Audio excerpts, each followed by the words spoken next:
Quelles cultures vont me rapporter de l'argent avec ce sol? Comment faire pour le reconnaître? Aujourd'hui, nous bouclons la boucle sur le chapitre des textures de sol. Nous allons parler des limons, ce que sont les sols limoneux, le Graal des agriculteurs littéralement. Restez bien jusqu'au bout de la vidéo parce que j'ai également une annonce à vous faire. C'est parti. Bonjour, bonsoir et bienvenue dans un nouvel épisode de la chaîne Agro-Eden. Nous parlerons agriculture tropicale essentiellement avec un focus sur l'Afrique. Nous aborderons des sujets d'actualité mais aussi des concepts et définitions. Je suis Muriel, ingénieure agronome. L'objectif est de démystifier l'agriculture. Si tu veux gagner du temps dans tes projets agricoles, écoute mes conseils, abonne-toi et active la cloche des notifications pour être informé de la publication de chaque nouvelle vidéo. Je vous disais tout à l'heure que beaucoup d'agriculteurs considèrent que la terre limoneuse est une chance.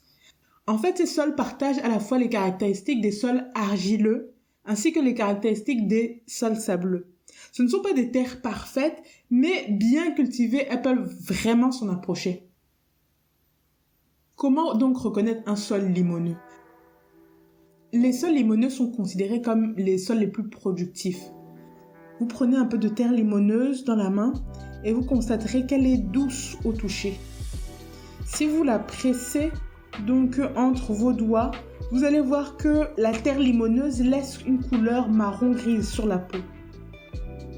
Quelles sont les particularités du sol limoneux? Ce sont des particules qui sont de taille intermédiaire, donc entre les grosses particules de sable et les particules fines d'argile. Cette particularité permet donc au sol limoneux d'être perméable à l'eau et à l'air. Le sol limoneux est plus compact que le sable, mais moins que l'argile. C'est un sol qui peut être très drainant, mais qui retient malgré tout l'eau et les minéraux pour nourrir les plantes.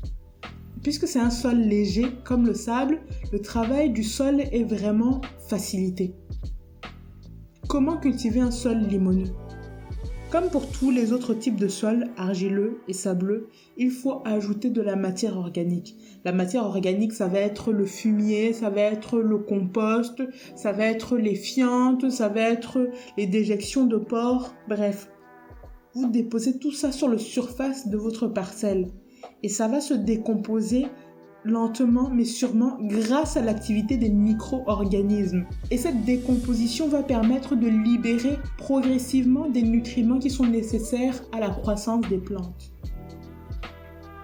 Deuxième chose, c'est important aussi bien pour les sols argileux, sableux que limoneux, le paillage. Le paillage, en fait, c'est protéger son sol de la formation d'une croûte. En fait, cette croûte est générée par l'addition des gouttes de pluie sur le sol limoneux. En fait, ces gouttes de pluie vont provoquer le tassement de votre sol. Ça va faire une croûte qui ne pourra pas laisser germer les semences que vous venez tout juste de planter. Maintenant, qu'est-ce qu'on peut planter? Qu'est-ce qu'on peut semer sur un sol limoneux? Donc, les plantes qui tolèrent les sols argileux s'adapteront très bien au sol limoneux. Donc, ça va être les légumes fruits, les légumes racines, les légumes feuilles. Vous avez vraiment un libre choix.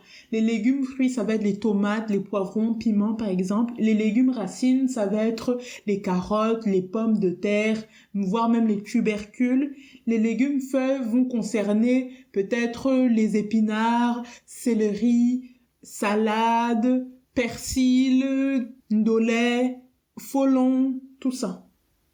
Maintenant, quelles sont les plantes qui aiment particulièrement les sols limoneux?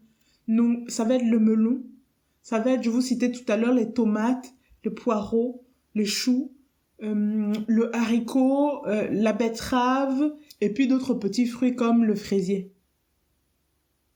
Voilà donc pour la vulgarisation des sols limoneux.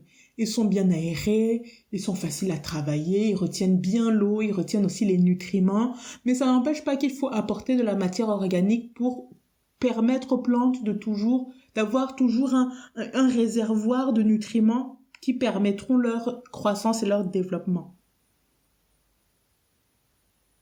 Ok, un message de vous à moi. Si vous investissez en agriculture, investissez dans l'analyse de sol.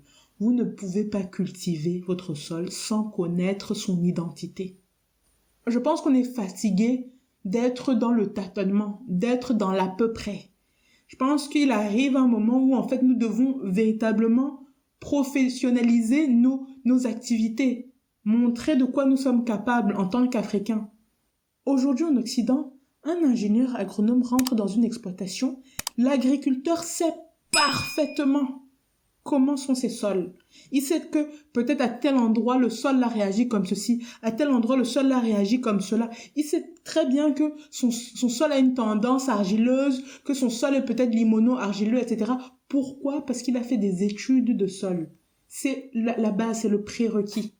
C'est comme si vous aviez un enfant en bas âge et que vous le confiez à la maternelle, sans savoir quel est le programme de l'école, qui est le directeur, qui sont les éducateurs, etc. Pour vous, ce n'est pas concevable. Autant que pour nous, ingénieurs agronomes ou bien agricultrices, ce n'est pas concevable de cultiver sans connaître l'identité de son sol. Arrêtons de tâtonner, arrêtons d'être approximatifs. Quand vous connaissez votre sol, vous savez ce qui est bon pour lui. Ça vous évite de perdre du temps dans telle culture. Oh, on m'a dit que la culture là fonctionne bien. Ou bien mon voisin fait telle culture, ça fonctionne chez lui. Ok, moi aussi je vais reproduire la même chose. Vous voyez que ça ne fonctionne pas. Vous avez perdu du temps, vous avez perdu de l'argent. Parce que vous ne connaissez pas votre sol. Maintenant, j'ai conscience que tout le monde ne peut pas se permettre de faire des analyses de sol, etc. C'est pourquoi je suis en train de travailler aujourd'hui sur un guide pour faire une analyse de sol rapide et très sommaire.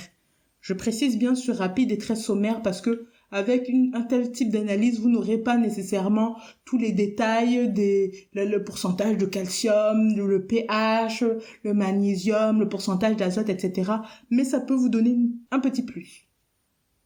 Je vous en reparle très prochainement. Ok, maintenant concernant les vidéos, je vous donne rendez-vous mercredi prochain. Nous allons parler des drones agricoles et des potentialités largement inexplorées par les Africains, en termes d'opportunités d'affaires, mais aussi en termes de métiers. D'ici là, n'hésitez pas à me rejoindre avec le nom AgroEden sur Twitter, Spotify, Facebook et Instagram. Merci pour votre écoute. Prenez soin de vous.